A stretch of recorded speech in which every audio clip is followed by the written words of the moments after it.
We're looking back at last Sunday as the ongoing confusion of the Abu Dhabi Grand Prix continues and everybody is still having their say on what happened under the safety car.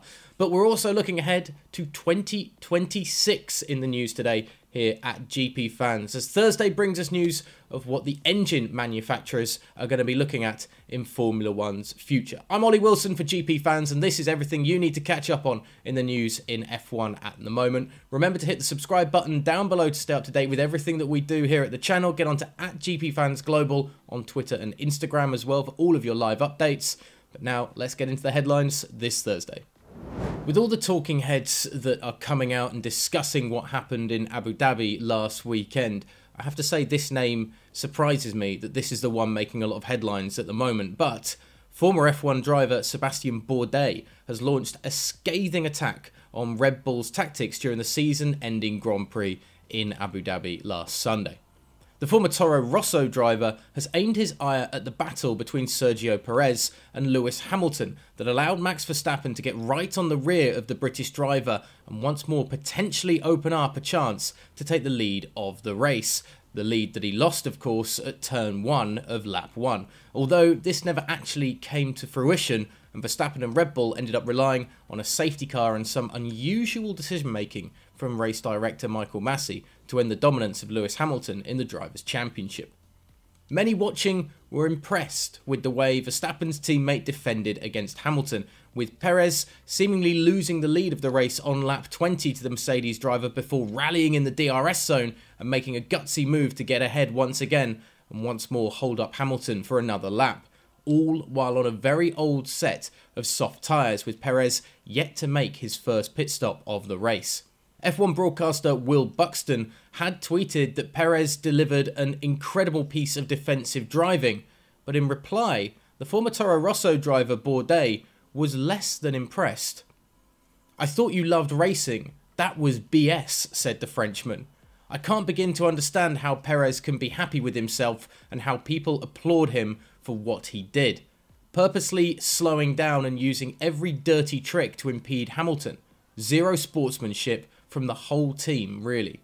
They completely sacrificed Perez's race to put him in that position, losing purposely seconds per lap to impede. Look again, he wasn't trying to stay ahead, but only slowing Lewis as much time as possible." Others are also getting in on the act of having their say on what happened, with Valtteri Bottas calling the messy ending to last Sunday unfair to his former teammate Lewis Hamilton, while Fernando Alonso has expressed his sympathy towards the British driver, but has called Max Verstappen a more attractive champion for Formula One, saying that he feels the right driver won the title in the end this season. So have any of these talking heads changed your mind whatsoever when it comes to Max and Lewis and Perez and their battle on track on Sunday? And do we really need all of the talking heads having their say? And really, Sebastian Bourdais is making the headlines? Is this just a bit of jealousy from, of course, a man who was riding with the Red Bull sister team when he was in Formula One? Let us know in the comments section below, like all of these former drivers are letting us know their thoughts on the situation. As well as the reaction from all the drivers, both past and present, to what took place in Abu Dhabi on Sunday, we do finally now have a statement from the FIA, who have recognised that these sorts of reactions from the talking heads in Formula One are tarnishing the Drivers' World Championship.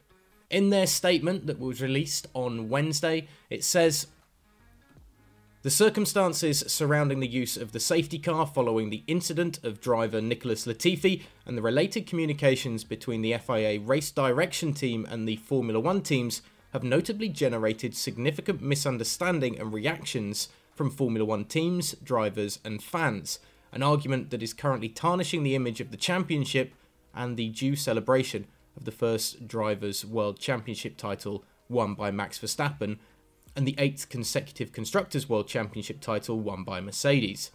Following the presentation of a report regarding the sequence of events that took place following the incident on lap 53 of the Grand Prix, and in a constant drive for improvement, the FIA president proposed to the World Motorsport Council that a detailed analysis and clarification exercise for the future with all relevant parties will now take place.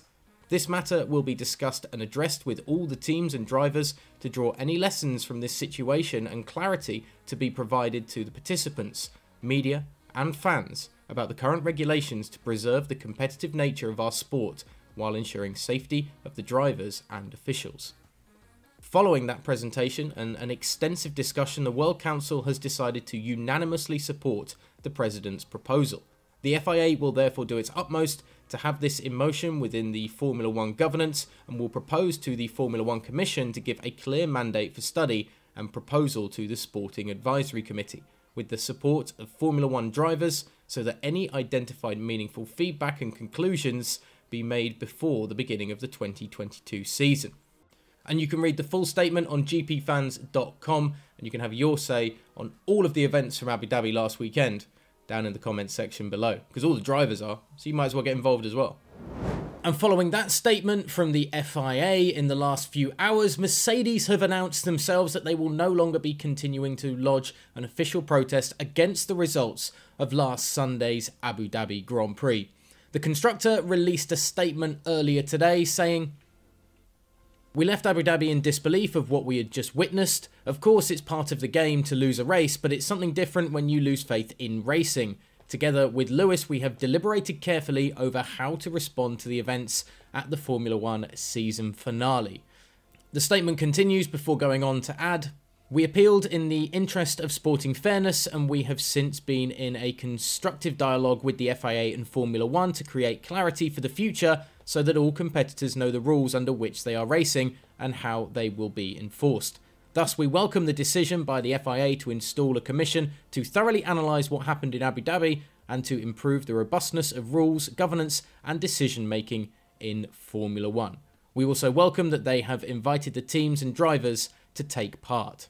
And rather sportingly, Mercedes finished off by adding their congratulations to Max Verstappen for his championship victory. If you want the full statement, get on to gpfans.com. You can find it all there with all the other breaking news from Formula 1. Now, the World Motorsport Council has validated the framework for the new power unit regulations aimed to be introduced in 2026. Finally, some news that isn't about last Sunday.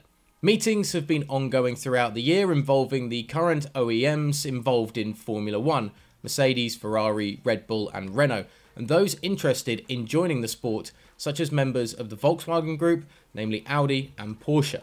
4 pillars have been outlined, which include the elimination of the MGU-H, the introduction of a power unit cost cap, an increase in electrical power to 350 kilowatts, all whilst retaining the current 1.6 litre V6 combustion engine. A statement indicated a detailed document for the 2026 power unit regulations would be developed and submitted early next year. As for 2022, the calendar has also been ratified by the WMSC, with the season confirmed to kick off in Bahrain on March 20th, before heading to Saudi Arabia a week later.